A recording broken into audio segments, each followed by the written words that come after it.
ये बात हम सब जानते हैं कि हेल्दी रहने के लिए बॉडी में ब्लड सर्कुलेशन का होना बहुत ज़रूरी है और ये ब्लड सर्कुलेशन का काम हमारे शरीर की नसें करती हैं।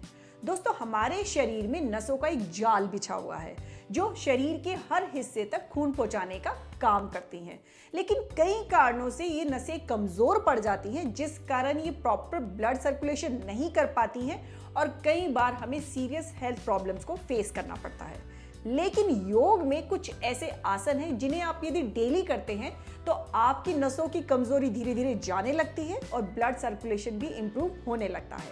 तो चलिए आज के इस वीडियो में जानते हैं कि ऐसे कौन से आसन हैं जिन्हें करने से नसों की कमजोरी दूर होती है और ब्लड सर्कुलेशन भी इंप्रूव होने लगता है। लेकिन उससे पहले यदि आप मेरे चैनल पे नए आए हैं तो प्लीज मेरे चैनल को सब्सक्राइब कर लें और मेरी वीडियो को लाइक और शेयर करना ना भूलें।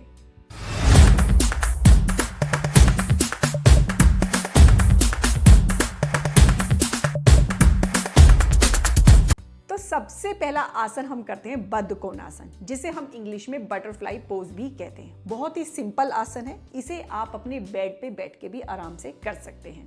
इसमें करना क्या है, आप अपने दोनों पैर के फुट को आपस में इस तरह से ज्वाइन करेंगे। आप चाहे तो थोड़ा आगे भी रख सकते हैं और आप चाहे तो अपने पेरिनियम के पास भी लेके आ सकते हैं।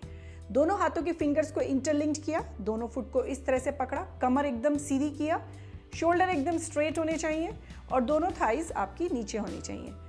बहुत से लोगों का इशू होता है कि उनकी थाइज नीचे नहीं जाती हैं, उनके पैर यहाँ तक रह जाते हैं। इट्स ओके, वो फ्लेक्सिबिलिटी इशू होता है, पर जब आप डेली प्रैक्टिस करेंगे तो आपके थाइज धीरे धीरे नीचे भी जाने लगेंगे। तो इस तरह से आप अपने दोनों हाथों से अपने फुट को पकड़ा, पैर एकदम सीधे किए, एकदम थाइज आपने अपने मैट से लगाई, कमर एकदम सीधी और इस तरह से आप धीरे धीरे अपने थाइज को फ्लैप करेंगे, ऊपर नीचे करते रहेंगे। ये देखिए, इस तरह से आप चाहे तो स्पीड भी बढ़ा सकते हैं इस तरह से। और आप करीब कम से कम 30 सेकंड तक ये इस तरह से आप अपने थाइस को ऊपर नीचे करेंगे, फिर 10 सेकंड का ब्रेक लेंगे, फिर दोबारा से 30 सेकंड। इस तरह से आप बद्धकोणासन को करीब 3 से 4 बार रिपीट करेंगे। नेक्स्ट आता है हमारा वज्रासन। बहुत ही अच्छा आसन है ये। एक अकेला ऐसा आसन है जिसे आप खाना खाने के बाद भी कर सकते हैं। बहुत ही अच्छा आसन है। इस आसन को करने से आपकी नसें तो मजबूत होंगी, धीरे धीरे ब्लड सर्कुलेशन इंप्रूव होगा, साथ ही आपका डाइजेशन सिस्टम भी इंप्रूव होता चला जाएगा। तो इसको करना कैसे है, सिंपली आप अपने सबसे पहले नीज पे आ जाएंगे। मैं आपको पहले बैक साइड से करके दिखाती हूँ। आप अपने नीज पे आए, दोनों टोज को आपने बाहर की तरफ किया और दोनों टोज को आपस में ज्वाइन किया और हील्स को अपार्ट करते हुए आप इस तरह से बैठ जाएंगे। आराम से इस तरह से बैठ जाएंगे। कमर को इस तरह से हंच नहीं करना है, कमर एकदम सीधी। अब मैं आपको साइड से करके दिखाती हूँ। इस तरह से आप बैठे, कमर एकदम सीधी रखनी है आपको। इस तरह से हाथ दोनों थाइस पे रखने हैं, कमर को इस तरह से नहीं करेंगे, एकदम सीधा करके बैठेंगे इस तरह से। ये देखिए।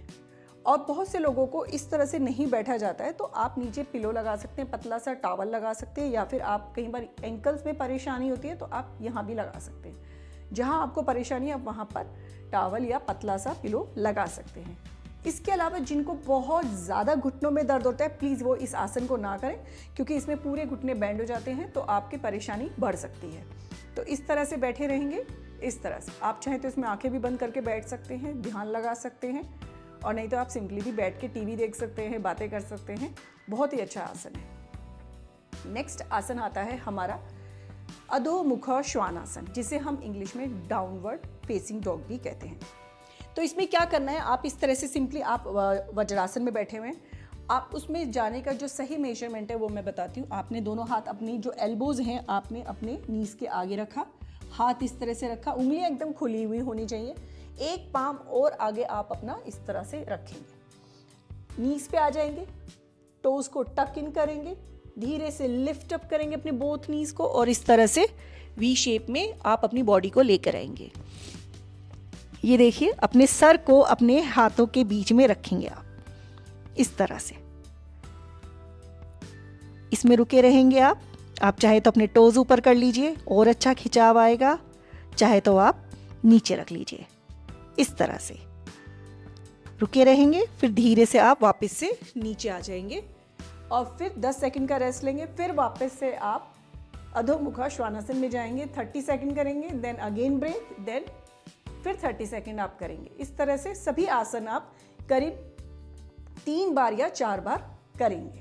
अब हम करते हैं अपना लास्ट आसन, जिसका नाम है त्रिकोणासन, जिसे हम इंग्लिश में ट्रायंगल पोज भी कहते हैं। बहुत ही अच्छा आसन है।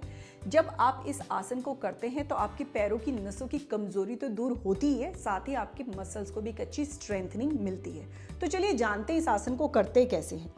इस आसन को करने के लिए आप अपने दोनों पैरों में एक अच्छा डिस्टेंस बनाएंगे।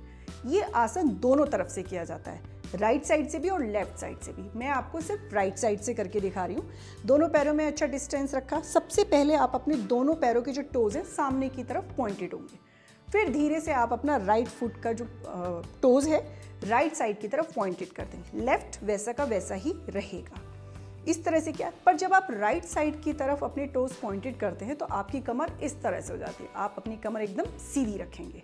ओके, आप हाथ रख के भी आप फील कर सकते हैं कि ये टेढ़ी जा रही है, आप सीधी कर सकते हैं। दोनों हाथों को एकदम सीधा रखेंगे टी पोजीशन में, और यहाँ पर आप इनहेल करेंगे अच्छे से, और फिर इनहेल करके आप एक्सहेल करते हुए आप नीचे जाएंगे इस तरह से। ये देखिए, और ऊपर वाले हाथ की तरफ आप देखेंगे।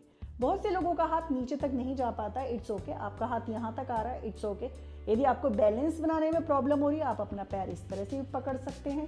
यदि आपको हाथ ऊपर रखने में प्रॉब्लम हो रही है तो आप अपना हाथ इस तरह से कमर पे भी रख सकते हैं, और कोशिश करेंगे कि जो चेस्ट है आपकी इस तरह से ओपन रहे, पैर एकदम सीधे रहें आपके, और इस तरह से आपको सीलिंग की तरफ देखना है।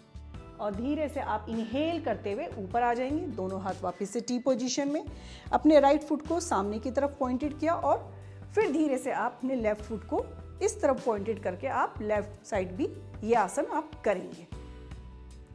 तो दोस्तों, ये थे हमारे 4 आसन।